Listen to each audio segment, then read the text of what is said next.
সিরাজগঞ্জ, মুন্সিগঞ্জ, রংপুর, পাবনায় সংঘর্ষে 12 জন নিহত, আহত অনেকে। বিভিন্ন জায়গায় আওয়ামী লীগ কার্যালয়ে আগুন ভাঙচুর। উত্তরা, মিরপুর সহ রাজধানীর বিভিন্ন পয়েন্টে ব্যাপক সংঘর্ষ। শাহবাগে ধাওয়া পাল্টা ধাওয়া, বঙ্গবন্ধু মেডিকেলের ভেতরে গাড়িতে আগুন।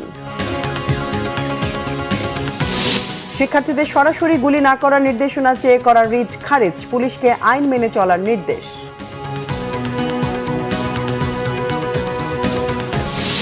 গণঅভ্যুত্থানের সূচনা দেখছেন মির্জা ফখরুল, এক দফায় একাত্মতা, অন্তর্বর্তীকালীন সরকারের রূপরেখা বিশ্ববিদ্যালয় শিক্ষক নেটওয়ার্কের।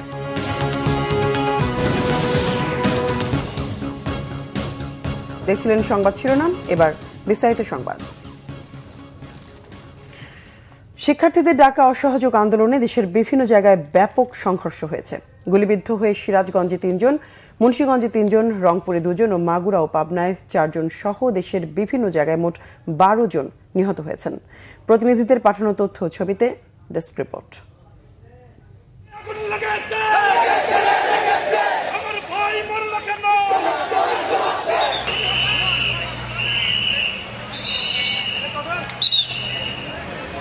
সিলেটে পুলিশের সাথে আন্দোলনকারীদের দফায় দফায় সংঘর্ষ হয়।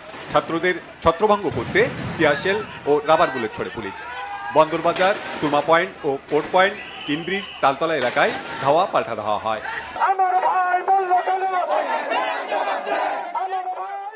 সিরাজগঞ্জের ছাত্র জনতা বাজার স্টেশন, পানির ফোয়ারা এলাকায় জড়ো হয়। মিছিল নিয়ে যায় এসএস রোডে। মিছিলটি জেলা আওয়ামী লীগ কার্যালয়ের কাছে গেলে দলের নেতাকর্মীদের সাথে ধাওয়া পাল্টা দেওয়া হয়, চলে গুলি, আগুন দেওয়া হয় আওয়ামী লীগ কার্যালয়ে। মাগুরায় আন্দোলনকারীদের সাথে পুলিশ ছাত্রলীগের সংঘর্ষ হয়। এতে নিহত হন জেলা ছাত্র দলের যুগ্ম সাধারণ সম্পাদক মেহেদী হাসান রাব্বি। মুন্সিগঞ্জে বৈষম্য বিরোধী ছাত্র আন্দোলনের কর্মসূচি চলাকালে সুপারমার্কেট এলাকায় শিক্ষার্থীদের সাথে আওয়ামী লীগ, ছাত্রলীগ, যুবলীগ নেতাকর্মীদের সংঘর্ষ হয়। এ সময় মুহুর্মুহু গুলিবর্ষণ করা হয়। আহত হন সাংবাদিক সহ শতাধিক। খুলনায় আওয়ামী লীগ কার্যালয়ে আগুন দেয় বিক্ষুব্ধ শিক্ষার্থীরা। রংপুরে মুখোমুখি অবস্থানে আওয়ামী লীগ ও আন্দোলনকারীরা। রংপুর টাউন চত্বরে জমায়েত হয় শিক্ষার্থী জনতা। পায়রা চত্বর থেকে মিছিল নিয়ে ছাত্রলীগ তাদের ধাওয়া দেয়। এ সময় সংঘর্ষ বাধে। ফরিদপুর জেলা আওয়ামী লীগ কার্যালয়, সরকারি রাজেন্দ্র কলেজ ও বিভিন্ন স্থানে ভাঙচুর করা হয়। পরিস্থিতি নিয়ন্ত্রণে সাউন্ড গ্রেনেড ও টিয়ারশেল ছোড়ে police. Bangla vision news desk. রাজধানীর শাহবাগ মোড়ে অবস্থান নিয়ে বিক্ষোভ করছেন আন্দোলনকারীরা। সকাল 10টা থেকেই ছোট বড় মিছিল নিয়ে এসে শাহবাগে অবস্থান নেন আন্দোলনকারীরা। এ সময় সরকারের পদত্যাগের দাবিতে নানা স্লোগান দেন তারা। ভাইদের বুকে গুলি কেন, এমন প্রশ্নের জবাব চান শিক্ষার্থীরা। বলেন, এই সরকারের পদত্যাগ ছাড়া সংকট উত্তরণের আর কোনো সুযোগ নেই। বেলা 11টার দিকে শাহবাগ এলাকায় বিক্ষোভকারীরা আওয়ামী লীগের নেতা কর্মীদের ধাওয়া দেন। এ সময় উত্তেজনা ছড়িয়ে পড়ে, ধাওয়া পাল্টা ধাওয়ার ঘটনা ঘটে। এক পর্যায়ে শাহবাগে বঙ্গবন্ধু শেখ মুজিব মেডিকেল বিশ্ববিদ্যালয়ে পার্কিং করে রাখা কয়েকটি গাড়িতে আগুন দেওয়া হয়।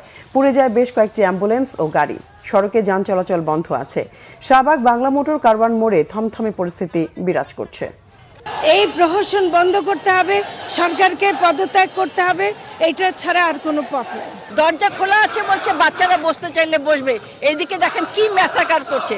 আমরা একমাত্র শুধু বিচার চাই, আমরা আমাদের বাইরেকে শুধু রক্তপানি করলে আমরা তার জন্য বিচার চাই। আমাদের বাইরের রক্ত বিতাতে আমরা দিব না। আজকে আপনার সন্তানকে যদি আপনার সামনে বেয়ে গুলি করতে, তখন আপনি কি করতেন? আগে পদত্যাগ, তারপর ঘরে। ইনশাআল্লাহ আমরা নার্ভাস হয়ে গেছি, জিনিসপত্র দামি কিনতে কিনতে আর আমরা পারি না। শুধু ছাত্রদের দাবি না, পুরো ফ্যামিলির দাবি। এক দফা দাবি প্রতি সমর্থন জানিয়ে সবাই রাজপথে নেমে আসুন।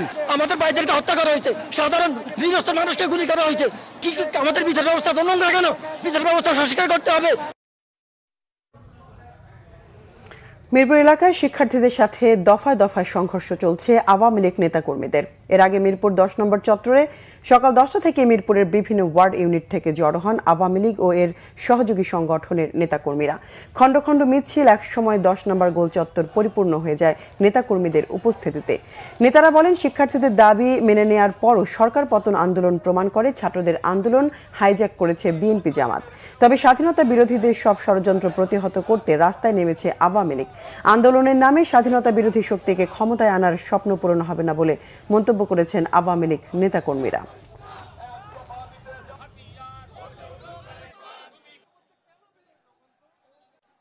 রাজাকার এবং এই বিএনপি জামাত একসাথে হয়ে তাদের ওই স্বাধীনতা বিরোধী গোষ্ঠীকে ক্ষমতায় বসাতে চায়। সেই কারণে তারা নৈরাজ্য করছে, মানুষ হত্যা করছে, দেশের গণতন্ত্র ধ্বংস করে একটি পানিকে ঘোলা করে তারা ক্ষমতা আসতে চায়। তাই আজকে থেকে সারা বাংলাদেশের মানুষ দেখেছেন এই মিরপুরে যেমন ঢাকা শহরে নেমেছে, কোনো বিবেকমান অভিভাবকরা এই আন্দোলনের সাথে জড়িত না। এই আন্দোলনের সাথে জড়িত জামাত এবং বিএনপি। মাননীয় প্রধানমন্ত্রী দেশশতজননী শেখ হাসিনা 15 বছর যাবৎ দেশটাকে উন্নতির দিকে নিয়ে যাচ্ছেন অনেক প্রতিকূলতার মধ্য দিয়ে। তাই আমরা আজকে রাজপথে বেরিয়েছি। গার্ডিয়ানদেরকে বলতে চাই যে আপনারা সন্তানদেরকে নিয়ে ঘরে চলে যান। রাজধানী উত্তরার আজমপুরে বিক্ষোভকারী পুলিশ ও আওয়ামী লীগের নেতাকর্মীদের মধ্যে সংঘর্ষ চলছে। দুপুর 12টার দিকে সংঘর্ষ শুরু হয়। এর আগে আওয়ামী লীগের নেতাকর্মীদের ধাওয়া দেয় বিক্ষোভকারীরা। তারা ঢাকা ময়মনসিংহ মহাসড়ক অবরোধ করে। বিক্ষোভকারীরা বিএনএস থেকে আজমপুর পর্যন্ত সড়কে অবস্থান করছেন। রাস্তায় যান চলাচল বন্ধ রয়েছে। দুপুর 12টার দিকে আওয়ামী লীগের সাবেক সংসদ সদস্য হাবিব হাসান আজমপুরের একটি ক্যাম্পে বক্তব্য দিচ্ছিলেন। সে সময় বিক্ষোভকারীরা ছিলেন সড়কে। পরে বিক্ষোভকারীদের সঙ্গে ঘটে আওয়ামী লীগ নেতাকর্মীদের পাল্টাপাল্টি ধাওয়া। এক পর্যায়ে আওয়ামী লীগ নেতাকর্মী, পুলিশ ও বিক্ষোভকারীদের মধ্যে সংঘর্ষ শুরু হয়। সংঘর্ষের এক পর্যায়ে মহাসড়কে আগুন জ্বালিয়ে দেওয়া হয়। দর্শক, এই মুহূর্তে কারওয়ান বাজার এলাকায় আছেন বিশেষ প্রতিনিধি তাইমুর রশিদ। সরাসরি কথা বলছি তার সাথে। তাইমুর, কারওয়ান বাজার সহ আশপাশের এলাকার পরিস্থিতি এখন কেমন দেখছেন? জি জেবা, যেমনটা বলছেন কারওয়ান বাজার এলাকায় আছে। যদি আপনাকে কারওয়ান বাজার এলাকার পরিস্থিতি একটু দেখাই, আমার পেছনে যদি আপনাকে একটু দেখাতে চাই, এখানে কিন্তু ঠিক 1:45 থেকে আন্দোলনকারীদের সাথে ধাওয়া পাল্টা ধাওয়ার ঘটনা ঘটছে।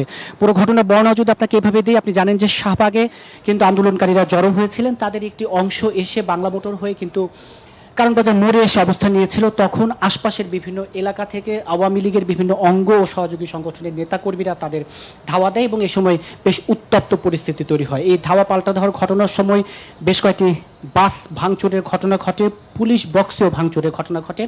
তারপর কিন্তু আওয়ামী লীগের সহযোগী সংগঠনের নেতাকর্মীদের ধাওয়ায় কিন্তু আন্দোলনকারীরা আবারও বাংলা মোটরের দিকে চলে যায় এবং এরপর থেকে কিন্তু এখন পর্যন্ত থেমে থেমে এই ধাওয়া পাল্টা ধাওয়া ঘটছে। আপনি নিশ্চয়ই দেখতে পাচ্ছেন কারওয়ান বাজার মোড়ে আওয়ামী লীগের বিভিন্ন অঙ্গ সহযোগী সংগঠনের নেতাকর্মীরা, বেশ বিপুল সংখ্যক নেতাকর্মী উপস্থিতি দেখতে পাচ্ছেন। সড়কে কোনো যান চলাচল নেই, একেবারেই বন্ধ।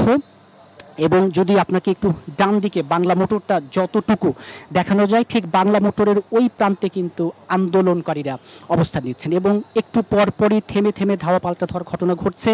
দুই পক্ষ থেকেই ইট পাটকেল নিক্ষেপের ঘটনা ঘটছে। আপনাকে একটু জানিয়ে রাখি, যখন 1:45 প্রথম ধাওয়া পাল্টা ধাওয়ার ঘটনা ঘটে, তখন আমরা বেশ কয়েকটি বিকট শব্দের আওয়াজ শুনেছি। তবে এটি আসলে ঠিক কিসের আওয়াজ তা আমরা নিশ্চিত হতে পারিনি। আরেকটি বিষয় উল্লেখ করার মতো, আজকে কিন্তু যখন থেকে এই এলাকায় আন্দোলনকারীদের সাথে আওয়ামী লীগের অঙ্গ সহযোগী সংগঠনের ধাওয়া পাল্টা ধাওয়া ঘটছে, এই মুহূর্তে কিন্তু আমরা ঠিক আইন শৃঙ্খলা রক্ষাকারী বাহিনীর তেমন কোনো সদস্যের উপস্থিতি দেখছি না। তবে বেশ কিছু গলিতে মোড়ে মোড়ে তারা বসে আছেন, অলস সময় পার করছেন। মূলত আন্দোলনকারীদের সাথে আওয়ামী লীগের বিভিন্ন অঙ্গ এবং সহযোগী সংগঠনের নেতাকর্মীদেরই ধাওয়া পাল্টা ধাওয়া ঘটনা ঘটছে। আর একটু যদি এভাবে বলি, এটি একটি অফিস পাড়া, সেভাবে যদি বলি, আসলে এই ঘটনার পর থেকেই কিন্তু মূলত সকাল থেকেই থমথমে পরিস্থিতি ছিল। ধাওয়া পাল্টা ধাওয়া শুরু হওয়ার পর থেকে কিন্তু কারওয়ান বাজার থেকে শুরু করে ফার্মগেট, এদিকে বাংলা মোটর হয়ে শাহবাগ, সবগুলো অফিস আদালত কিন্তু ভেতরে হয়তো বা কার্যক্রম চললেও মূল দরজা কিন্তু বন্ধ করে দেওয়া হয়েছে। তো সবশেষ পরিস্থিতি আসলে এরকমই ধাওয়া পাল্টা ধাওয়া চলছে এবং এই হচ্ছে কারওয়ান বাজারের সবশেষ পরিস্থিতি। জেবা, তাইমুর, ধন্যবাদ আপনাকে। দর্শক, কারওয়ান বাজারের পর এবার জানার চেষ্টা করব উত্তরার খবরাখবর। দর্শক, এই মুহূর্তে রাজধানীর উত্তরায় আছেন সহকর্মী শুভ মাহফুজ। সরাসরি কথা বলছি তার সাথে। শুভ, উত্তরা এলাকার পরিস্থিতি কেমন দেখছেন জানাবেন আমাদের। এখান থেকে ঠিক আপনাকে যদি দেখায় যে সামনে যে ব্যারিকেডটি দেখা যাচ্ছে, এর ওখান থেকেই কিন্তু আন্দোলনকারীরা একবারে আজমপুর, উত্তরা বিএনএস পুরো সড়কটি কিন্তু তারা দখল করে রেখেছে। আমরা দুপুর 1টার দিকে ওই দিকে যেতে চেয়েছিলাম, কিন্তু আন্দোলনকারীরা আমাদেরকে সেখানে যেতে দেওয়া হয় নাই। তখনকার তথ্য অনুযায়ী সেখানে আওয়ামী লীগ, স্বেচ্ছাসেবক লীগ এবং যুবলীগের সাথে আন্দোলনকারীদের সাথে কয়েক দফা সংঘর্ষ হয়েছিল এবং তারা সেখানে কয়েকটি মোটরসাইকেলে অগ্নিসংযোগ করেছে। এই বিষয়গুলো আমরা তখন দেখতে পেয়েছি। তখন সেখানে আমরা ছিলাম, কিন্তু আমাদেরকে আন্দোলনকারীরা সেখান থেকে বের করে দিয়েছে, যার কারণে আমরা এখানে এসে অবস্থান নিয়েছি। এই মুহূর্তে আমরা দেখতে পাচ্ছি যে এখান থেকে যান চলাচল বন্ধ রয়েছে, অর্থাৎ এয়ারপোর্ট থেকে যে যানবাহনগুলো আসছে এখান থেকে কিন্তু যানবাহনগুলো ঘুরে আবার ফেরত চলে যাচ্ছে, অর্থাৎ পুরো পরিস্থিতি এখানে থমথমেই বলা যায়। দফায় দফায় সংঘর্ষ হয়েছে। আমরা আবার কিছুক্ষণ আগে এখান থেকে প্রায় শতাধিক মোটরসাইকেলে করে আওয়ামী লীগ, স্বেচ্ছাসেবক লীগ এবং যুবলীগের ছাত্রলীগের যে নেতাকর্মীরা রয়েছে তারা কিন্তু এখান থেকে বের হয়ে এয়ারপোর্টের দিকে চলে যেতে আমরা কিছুক্ষণ আগে দেখেছি। মোটামুটি পরিস্থিতি থমথমে উত্তরার পরিস্থিতি, এটাই আমরা সেই দুপুর থেকে দেখতে পাচ্ছি, এখনো দেখতে পাচ্ছি। আমরা এখানে যে সড়কটি আমরা দেখাচ্ছি আপনাদেরকে, পুরো সড়কটি কিন্তু আন্দোলনকারীরা কিন্তু ব্যারিকেড দিয়ে যান চলাচল বন্ধ করে দিয়েছে। এর ভিতরেই কিন্তু আরেকটু সামনে গেলেই কিন্তু আন্দোলনকারীরা রয়েছে, তারা আসলে এখানে কাউকেই ঢুকতে দিচ্ছে না, গণমাধ্যম কর্মীদেরকেও ঢুকতে দিচ্ছে না। একটি বিষয় বলে রাখি যে আমরা এই এয়ারপোর্ট থেকে উত্তরার এই পর্যন্ত যে সড়কটি, পুরো সড়কে কিন্তু আইন শৃঙ্খলা রক্ষাকারী কোনো বাহিনীর, র্যাব, পুলিশ, বিজিবি অথবা আর্ম পুলিশ আমরা এমন কাউকে কিন্তু দেখতে পারি না। অর্থাৎ পুরো সড়কেই কিন্তু কিছু সাধারণ মানুষ রয়েছে, কিছু রিক্সাওয়ালা বা অটোরিক্সা, ব্যাটারি চালিত যে অটোরিক্সা সেগুলো কিন্তু রয়েছে। আইন শৃঙ্খলা রক্ষাকারী বাহিনীর কোনো কার্যক্রম বা কোনো তৎপরতা এই এলাকায় আমরা দুপুর থেকে এখন পর্যন্ত দেখতে পাচ্ছি না। তবে আন্দোলনকারীরা রয়েছে, আর অলিতে গলিতে ছাত্রলীগ, স্বেচ্ছাসেবক লীগ এবং যুবলীগের নেতাকর্মীদেরকে আমরা দেখতে পেয়েছি। তারা কিছুক্ষণ পর বের হয়ে আসে, আবার আন্দোলনকারীরা ধাওয়া দিলে পাল্টা ধাওয়ার মাধ্যমে তারা আবার ভিতরে গিয়ে অবস্থান নেয়। এভাবেই চলছে উত্তর এলাকার পরিস্থিতি। মোটামুটি এই জায়গাতে কোনো ধরনের অপ্রীতিকর পরিস্থিতি আমরা দেখতে পাচ্ছি না। যাবে এই ছিল মোটামুটি উত্তরা থেকে। শুভ ধন্যবাদ আপনাকে। প্রয়োজনে আবারও যোগাযোগ করব। সন্ত্রাসী নৈরাজ্যের বিরুদ্ধে শান্তি সমাবেশ ও মিছিল করেছে আওয়ামী লীগ সহ এর অঙ্গ সংগঠনগুলো। রাজধানীর খামারবাড়িতে বাংলাদেশ কৃষিবিদ ইনস্টিটিউটের সামনে শান্তি সমাবেশ ও মিছিল করেছে বাংলাদেশ কৃষক লীগ। এ সময় আওয়ামী লীগের যুগ্ম সাধারণ সম্পাদক বাহাউদ্দিন নাসিম বলেন, যারা অর্থনীতিকে ধ্বংস করতে চায়, দেশকে ধ্বংস করতে চায়, তাদের বিরুদ্ধে প্রতিবাদী হতে হবে। তিনি আশা করেন শিক্ষার্থীরা কারো খেলার পুতুল না হয়ে দেশকে এগিয়ে নিতে হবে। দলটির প্রেসিডিয়াম সদস্য ডক্টর আব্দুর রাজ্জাক বলেন, আন্দোলনের নামে ধ্বংসযজ্ঞ চলছে। শেষ রক্তবিন্দু দিয়ে কৃষিবিদরা প্রধানমন্ত্রী শেখ হাসিনার পাশে থাকবে। এই ছাত্র সমাজকে বিভ্রান্ত করে, কোমলমতি আমাদের ছেলে মেয়েদেরকে বিভ্রান্ত করে এই কোটা আন্দোলনকে সরকার পরিবর্তনের আন্দোলন, এক দফা আন্দোলনে রূপান্তর করলো। তারা কারা? আমরা তাদেরকে চিনি। তারা স্বাধীনতা বিরোধী শক্তি, রাজাকার, আল বদর, এই বিএনপি, এই জামাত। দর্শক, সচিবালয়ের খবর জানতে আমরা সরাসরি চলে যাচ্ছি আমাদের বিশেষ প্রতিনিধি রিশান নাসরুল্লাহর কাছে। রিশান, সচিবালয়ের আজকের পরিস্থিতি কেমন দেখছেন?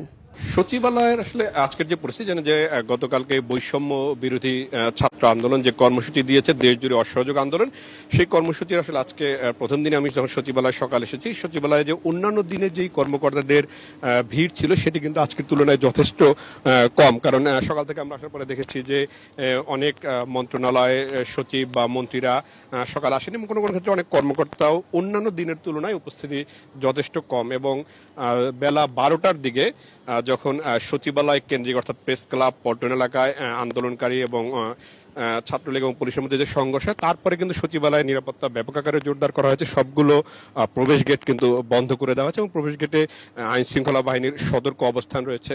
তারা চেক করা ছাড়া কোনো গাড়ি, মানে খুব একটা গাড়ি প্রবেশ করতে দিচ্ছে না এবং কাউকে বের হতেও তারা দিচ্ছে না। যেটি বের হওয়ার জন্য দর্শনার্থী গেট যেটি সাধারণত ব্যবহার করা হয়, সেটি থেকে কিন্তু কর্মকর্তারা সচিবালয়ে প্রবেশ করছেন। আমরা বেশ কয়েকটি মন্ত্রণালয়ে যাওয়ার সুযোগ হয়েছিল আমাদের এবং আমরা দেখেছি যে সকাল থেকে সচিবালয়ে একজন মন্ত্রী, স্বাস্থ্যমন্ত্রী, স্বাস্থ্য প্রতিমন্ত্রী এবং দুর্যোগ ব্যবস্থাপনা যে প্রতিমন্ত্রী, তিনি সচিবালয়ে এসেছেন এবং অন্য কোনো মন্ত্রীদের কিন্তু আমরা এখন পর্যন্ত সচিবালয়ে দেখিনি। যদিও আমরা যেসব দপ্তরে যোগাযোগ করেছি সেখান থেকে আমাদেরকে বলা হয়েছে কয়েকজন মন্ত্রী যারা আসলে প্রধানমন্ত্রীর নেতৃত্বে যে নিরাপত্তা, জাতীয় নিরাপত্তা কমিটির যে বৈঠকটি চলছে সেই বৈঠকে আসলে রয়েছেন তারা এবং সে কারণেই তারা আসলে সচিবালয়ে আসেননি। এই তথ্যটি দেওয়া হয়েছে এবং যদি মানে সার্বিক পরিস্থিতি বলা যেতে পারে এইখানে কিন্তু সচিবালয়ের অন্যান্য দিনের তুলনায় যথেষ্ট এবং কিন্তু আইন শৃঙ্খলা বাহিনীর সতর্ক অবস্থান রয়েছে। আমরা দেখছি যে দুপুরের পরে কিন্তু আইন শৃঙ্খলা বাহিনীর সদস্য আরো বেশি বাড়ানো হয়েছে। এক ধরনের যেহেতু পল্টন কেন্দ্রিক সংঘর্ষের কারণে সচিবালয়ে যারা আসছেন যেসব কর্মকর্তা তাদের মধ্যে এক ধরনের একটি আতঙ্কে রয়েছে। তারপরে যেহেতু নিরাপত্তা ব্যবস্থা জোরদার করা হয়েছে, এখন তাদের মধ্যে কয়েকজন কর্মকর্তা বলছেন যে আমরা কখন বের হতে পারবো, আসলে সেটিও তারা নিশ্চিত নয়। বাইরের পরিস্থিতি স্বাভাবিক হলে হয়তো এই নিরাপত্তা ব্যবস্থা তুলে সাধারণ মানুষ যারা আমরা যারা সাংবাদিকরা রয়েছি কিংবা কর্মকর্তা যারা রয়েছেন তারা হলে হয়তো স্বাভাবিক একটু পরিস্থিতি হলে হয়তো একদমই ছেড়ে দেওয়া হবে। আপাতত সবগুলো প্রবেশপথ কিন্তু বন্ধ করে রাখা হয়েছে, শুধুমাত্র জরুরি প্রয়োজনে যারা যেতে চাচ্ছেন তাদেরকেই বের হতে দিচ্ছে এবং সেটিও আসলে একদম নিরাপত্তা কর্ডনের মধ্য থেকে বের হতে হচ্ছে। এবং আজকে যেহেতু দর্শনার্থী নেই বললেই চলে, কারণ দর্শনার্থী প্রবেশ নেই, দর্শনার্থী গেট থেকেই কর্মকর্তারা প্রবেশ করছেন। এই মোটাটাকে আসলে বলা যায় যে সচিবালয়ের আর কি বর্তমান পরিস্থিতি।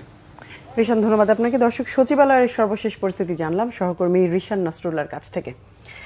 আন্দোলনকারী শিক্ষার্থীদের ওপর সরাসরি গুলি না করার নির্দেশনা চেয়ে করা রিট খারিজ করে দিয়েছে হাইকোর্ট। তবে পুলিশকে বিদ্যমান আইন পিআরবি যথাযথভাবে মেনে চলতে বলেছে হাইকোর্ট। আহমেদ সরওয়ারের রিপোর্ট। আন্দোলনকারীদের উপর গুলি না চালানো এবং কোটা সংস্কার আন্দোলনের 6 সমন্বয়ককে ডিবি হেফাজত থেকে মুক্তি নির্দেশনা চেয়ে 29 জুলাই রিট করে 2 আইনজীবী। বেশ কয়েকদিনের শুনানি শেষে রবিবার বিচারপতি মোস্তফা জামান ইসলাম ও বিচারপতি এস.এম. মাসুদ দোলনের হাইকোর্ট বেঞ্চ সরাসরি রিটটি খারিজ করে দেন। তবে বেশ কিছু পর্যবেক্ষণ দেওয়া হয় পুলিশের প্রতি। আদালত আমাদের বক্তব্য শুনে পিটিশনটা কিন্তু সামারিলি খারিজ করে দিয়েছেন, অর্থাৎ সরাসরি এটা খারিজ হয়ে গেছে।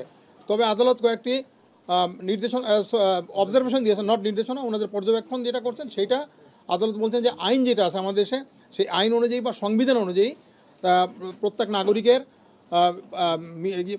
সভা সমিতি করার অধিকার আছে শান্তিপূর্ণভাবে, এবং তারা শান্তিপূর্ণভাবে সেটা করতে পারবে। পুলিশের প্রতি বলা হচ্ছে আইন অনুযায়ী করতে হবে, বলছে ওরা গুলি করতে পারে। পুলিশকে বলছে তারা যদি কেউ করে সহিংসতা করে অরাজকতা করে তাদেরকে গুলি করতে পারবে। তাদেরকে আইন অনুযায়ী গুলি না, তাদেরকে আইন অনুযায়ী ব্যবস্থা আছে আইনে, সেই ব্যবস্থা নিতে পারবে তারা। রিট খারিজ হলেও পুলিশের প্রতি দেয়া পর্যবেক্ষণে খুশি রিটকারীদের আইনজীবীরা। যদিও কাগজে কলমে বলা হচ্ছে খারিজ করা হয়েছে, কিন্তু এক্স্যাক্টলি আমরা এই প্রার্থনাই করেছিলাম ওনাদের কাছে যাতে পুলিশ এক্সেসিভ ফোর্স ব্যবহার না করে। এবং আদালত থেকে ওনাদের কাছে আমাদের অসংখ্য ধন্যবাদ এবং আমাদের কাছে কৃতজ্ঞ যে এই ক্রান্তিলগ্নে তারা পুলিশকে তাদের দায়িত্বটা মনে করিয়ে দিয়েছেন এবং একই সাথে আমাদের আন্দোলনকারীদেরকেও মনে করিয়ে দিয়েছেন যে এটি একটি শান্তিপূর্ণ আন্দোলন করতে চায়, দমন করতে চায়, তাহলে তাদেরকে প্রথমে ম্যাজিস্ট্রেটের কাছ থেকে পারমিশন নিতে হবে। ম্যাজিস্ট্রেট যদি না পাওয়া যায় তাহলে সর্বোচ্চ যে ওখানকার যে সর্বোচ্চ পুলিশ অফিসার রয়েছেন পদমর্যাদার তার কাছ থেকে পারমিশন নিতে হবে। সেটাও যদি না হয় তখন তাদেরকে মাইকিং করে বলতে হবে যে হ্যাঁ আমরা এখন গুলিবর্ষণ করছি। তারপরেও রয়েছে যদি গুলিবর্ষণও করতে হয় তাহলে এমনভাবে করবে যাতে সর্বনিম্ন ক্ষতি হয়। ওনাদের যে অবজারভেশন হয়েছে গুলিবর্ষণের ব্যাপার সেটাতে আমরা অবশ্যই সন্তুষ্ট, কারণ ওরা পরিষ্কার করেছেন যে আইন অমান্য করে কিছু করা যাবে না এবং আইনও খুবই পরিষ্কার যে গুলিবর্ষণ এমনি এমনি করা যাবে না, লাইভ রাউন্ড যখন ইচ্ছা চালানো যাবে না। আন্দোলনকারীদের বিরুদ্ধে সরাসরি তাজা গুলি না করা এবং তাজা গুলি ব্যবহার না করারও নির্দেশনা চাওয়া হয়েছিল রিটে। আহমেদ সরওয়ার, বাংলা ভিশন, ঢাকা। বৈষম্য বিরোধী ছাত্র আন্দোলনের এক দফা দাবির সঙ্গে একাত্মতা পোষণ করে বিএনপির মহাসচিব মির্জা ফখরুল ইসলাম আলমগীর বলেছেন, দেশে আজ এক গণ অভ্যুত্থানের সূচনা হয়েছে। গুলশানে বিএনপি চেয়ারপারসনের কার্যালয়ে সংবাদ সম্মেলনে বিএনপির মহাসচিব মির্জা ফখরুল ইসলাম আলমগীর অভিযোগ করেন, ছাত্র শিশু জনতার রক্তে রঞ্জিত সরকার, সব শ্রেণী পেশা দলমত নির্বিশেষে সব মানুষ ফুঁসে উঠেছে। আওয়ামী লীগ সরকার যে গণহত্যা চালিয়েছে তা ইতিহাসে বিরল। ছাত্র আন্দোলন দমন করতে আওয়ামী ক্যাডার ও আইনশৃঙ্খলা বাহিনী নির্মম হত্যাযজ্ঞ চালিয়েছে। সরকার নিজেদের বর্বরতা আড়াল করতে স্থাপনায় হামলা চালিয়ে বিএনপি সহ বিরোধী দলের ওপর দায় চাপাচ্ছে। তথাকথিত তৃতীয় পক্ষ আবিষ্কারের বিরামহীন চেষ্টা জনগণ প্রত্যাখ্যান করেছে। চারিদিকে শুধু নৈরাজ্য। সরকার পদত্যাগে যত বিলম্ব করবে তত বেশি দেশ ও জাতির ক্ষতি হবে রাজনৈতিক দল হিসেবে আওয়ামী লীগের। দলের সকল স্তরের নেতাকর্মী, সকল রাজনৈতিক দল এবং সাধারণ মানুষকে এই আন্দোলনে শরিক হবার আহ্বান জানান মির্জা ফখরুল।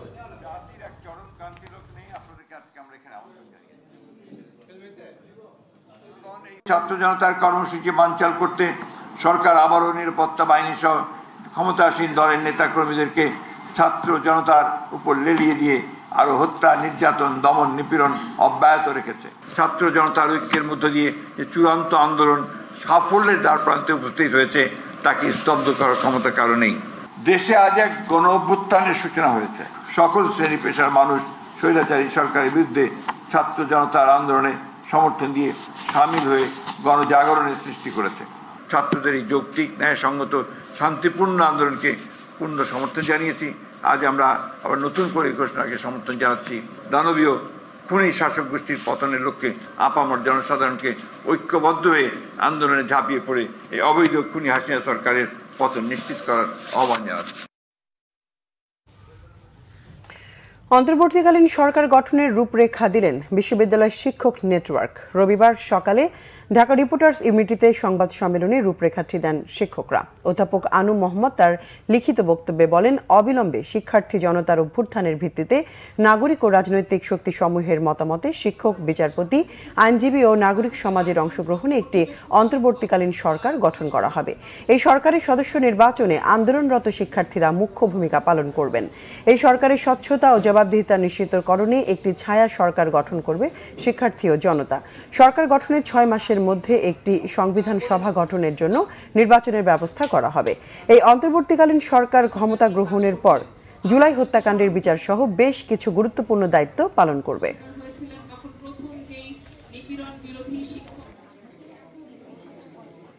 আমাদের সংবিধান স্বাধীনতার পর থেকে ক্রমান্বয়ে একের পর এক জাতি বিদ্বেষী হয়েছে, সাম্প্রদায়িক হয়েছে, বৈষম্যমূলক হয়েছে, অস্বচ্ছ হয়েছে, নিপীড়নমূলক হয়েছে, ক্ষমতার কেন্দ্রীভবন ঘটেছে। সেই জায়গাগুলো দূর করে একটা গণতান্ত্রিক সংবিধান প্রণয়ন করা হবে, যেই সংবিধানের ভিত্তিতে সরকার অবিলম্বে পরবর্তী সাধারণ নির্বাচন আয়োজন করবে। 3 মাস, 4 মাস, 5 মাসের মধ্যে আয়োজন করবে। পাশাপাশি এই অন্তর্বর্তীকালীন সরকার যাদের কারণে বাংলাদেশের মানুষের আজকে এই দুর্দশা, কর্মসংস্থানের সংকট, যাদের কারণে বাংলাদেশের প্রাণ প্রকৃতি পরিবেশ নষ্ট হচ্ছে, এগুলির ব্যাপারে বিশেষ অনুসন্ধান করবে। এই সমস্ত দুর্নীতিবাজ এবং যারা এই সম্পদ পাচার করেছে তাদের ব্যাপারেও ব্যবস্থা গ্রহণ সূচনা করবে। জাতিসংঘের উদ্যোগে সম্পূর্ণ স্বাধীন একটি কমিশনের মাধ্যমে চলমান সহিংসতা ও প্রাণহানির তদন্ত দাবি করেছে ট্রান্সপারেন্সি ইন্টারন্যাশনাল বাংলাদেশ টিআইবি। সকালে রাজধানীর ধানমন্ডিতে এক মানববন্ধন কর্মসূচিতে এই দাবি জানান টিআইবির নির্বাহী পরিচালক ডক্টর ইফতেখারুজ্জামান। তিনি বলেন, মানবাধিকার, ন্যায় বিচার ও সুশাসন প্রতিষ্ঠিত হোক, এটাই সাধারণ মানুষের চাওয়া। অবিলম্বে সকল শিক্ষার্থীকে নিঃশর্তে মুক্তি দেওয়ার দাবি জানান ডক্টর ইফতেখারুজ্জামান। যাদের নির্দেশে নির্মম হত্যাকাণ্ড ঘটেছে তাদের বিচারের আওতায় আনতে হবে। অবাধ তথ্য প্রবাহের অনুকূল পরিবেশ সৃষ্টি করতে এবং নিরবিচ্ছিন্ন ইন্টারনেট সরবরাহ রাখার আহ্বান জানিয়েছে টিআইবি। জাতীয় ও আন্তর্জাতিকভাবে গ্রহণযোগ্য তদন্ত নিশ্চিতে জাতিসংঘের উদ্যোগে সম্পূর্ণ স্বাধীন কমিশন গঠন করার মাধ্যমে দোষীদের দৃষ্টান্তমূলক শাস্তি নিশ্চিত করতে হবে। ভবিষ্যতে এ ধরনের মানবাধিকার লঙ্ঘন প্রতিরোধে আইন প্রয়োগকারী সংস্থা, গোয়েন্দা সংস্থা সহ আইনের শাসনের সঙ্গে জড়িত সকল প্রতিষ্ঠান তথা রাষ্ট্র কাঠামোকে ঢেলে সাজাবার জন্য জাতীয় ঐকমত্যের ভিত্তিতে উদ্যোগ গ্রহণ করতে হবে। সংবাদ শেষ করব শিরোনামগুলো আরেকবার জানিয়ে। সিরাজগঞ্জ, মুন্সিগঞ্জ, রংপুর, পাবনায় সংঘর্ষে 12 জন নিহত, আহত অনেকেই। বিভিন্ন জায়গায় আওয়ামী লীগ কার্যালয়ে আগুন, ভাঙচুর। উত্তরা, মিরপুর সহ রাজধানীর বিভিন্ন পয়েন্টে ব্যাপক সংঘর্ষ। শাহবাগে ধাওয়া পাল্টা ধাওয়া। বঙ্গবন্ধু মেডিকেলের ভেতরে গাড়িতে আগুন। শিক্ষার্থীদের সরাসরি গুলি না করার নির্দেশনা চেয়ে করা রিট খারিজ, পুলিশকে আইন মেনে চলার নির্দেশ।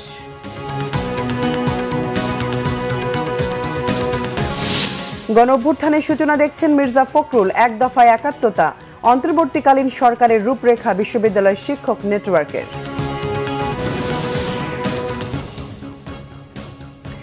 দর্শক, ছিল এখনকার মতো। পরের সংবাদ বিকেল 4টায়, এর আগে 3টায় রয়েছে নিউজ টপ 10। এছাড়া বাংলাভিশন সংবাদ ও সংবাদ সংশ্লিষ্ট অনুষ্ঠান দেখতে ভিজিট করুন www.bvnews24.com ও facebook.com/banglavisionnews এবং সাবস্ক্রাইব করুন youtube.com/banglavisionnews। এতক্ষণ সঙ্গে থাকায় ধন্যবাদ সবাইকে।